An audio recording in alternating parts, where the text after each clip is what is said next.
ഞാവൽപ്പഴങ്ങൾ കായ്ച്ചിരുന്ന ഒരു വലിയ മരത്തിൽ ഒരു കാക്ക കൂടുണ്ടാക്കി. അവൾ അതിൽ തന്റെ മുട്ടകളിട്ടു. അവ വിരിയാൻ ദിവസങ്ങൾ എണ്ണി കാത്തിരുന്നു. പക്ഷെ ഒരു നാൾ പെട്ടെന്ന് ശക്തമായ കാറ്റ് വീശാൻ തുടങ്ങി. മരത്തിലെ ഞാവൽപ്പഴങ്ങൾ ഒന്നിന് പിന്നാലെ ഒന്നായി കൊഴിയാൻ തുടങ്ങി. വീഴുന്ന പഴങ്ങൾ കാക്കയുടെ കൂടിനു മുകളിൽ പതിച്ചു. കൂടും അതിനുള്ളിലെ മുട്ടകളും തകരാൻ തുടങ്ങി.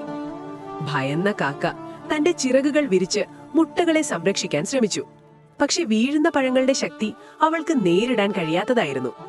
എന്നാൽ ഒരു നിമിഷം പോലും കളയാതെ അവൾ ഒരു മുട്ട കൊത്തിയെടുത്ത് ദൂരേക്ക് പറന്നു. പിറ്റേന്ന് പുലരിയിൽ ആ മുട്ട വിരിഞ്ഞു. ഒരു കുഞ്ഞു കാക്ക ലോകത്തേക്ക് കണ്ണു തുറന്നു.